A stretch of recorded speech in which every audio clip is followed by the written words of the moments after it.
Hi friends, అందరికీ నమస్తే. Today our tasty recipe వచ్చేసి ఉల్లికాడలు పెసరపప్పు కర్రీ అండి.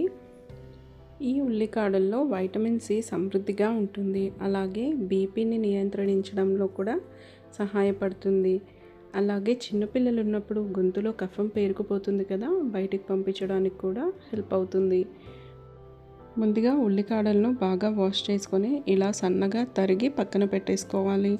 అలాగే మనకు ఈ తెల్లుల్లి ఉంటుంది కదా, దాన్ని కూడా సపరేట్గా కట్ చేసుకోవాలి.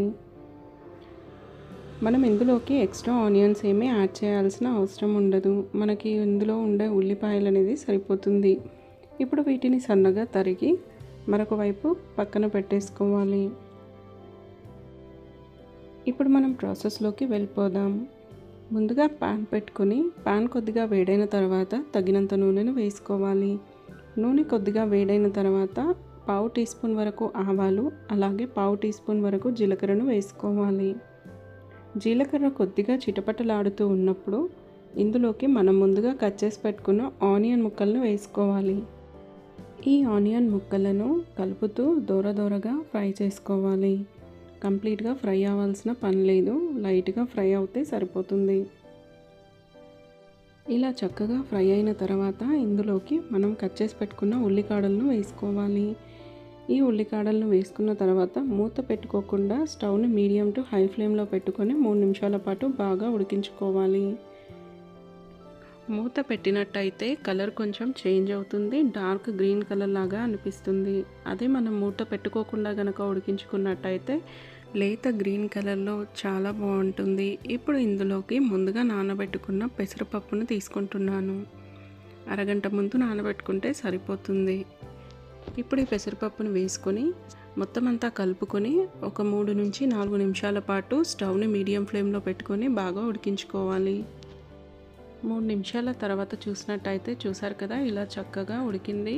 ఆయిల్ ఇట్లా పైకి తేలుతూ ఉన్నప్పుడు ఇందులోకి మనం పావు టీ స్పూన్ వరకు పసుపుని తీసుకోవాలి. అలాగే టేస్ట్కి సరిపడా కారాన్ని, అలాగే టేస్ట్కి సరిపడా ఉప్పుని తీసుకోవాలి. ఇప్పుడు ఇందులోకి 1 టీ స్పూన్ వరకు ధనియాల పొడిని వేసుకోవాలి. అలాగే పావు టీ స్పూన్ వరకు గరం మసాలా పౌడర్ని వేసుకొని మొత్తం అంతా కలిసేలాగా బాగా కలుపుకోవాలి.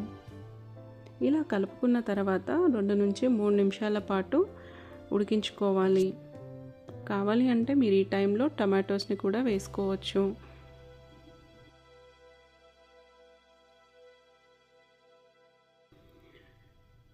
ఇలా కలుపుకున్న తర్వాత మూత పెట్టుకొని ఒక 2 నిమిషాల పాటు ఉడికించుకోవాలి. 2 నిమిషాల తర్వాత మూత తెరిచి చూసినట్టయితే చూసారు కదా, ఆయిల్ అంతా ఇలా పైకి తేలుతూ చక్కగా కుక్ అయింది. ఇప్పుడు ఇందులోకి కొద్దిగా కొత్తిమీరతో గార్నిష్ చేసుకోవాలి. అంతే, టేస్టీ ఉల్లికాడల కర్రీ రెడీ అయిపోయిందండి. ఈరోజు మనం చెప్పుకున్న ఈ రెసిపీ కనుక మీకు నచ్చినట్టయితే ఫ్రెండ్స్ అండ్ ఫ్యామిలీతో షేర్ చేయండి. అలాగే ఫస్ట్ టైం మన ఛానల్ని చూస్తున్నట్టయితే సబ్స్క్రైబ్ చేయడం మాత్రం మర్చిపోకండి. Thank you for watching. Have a nice day.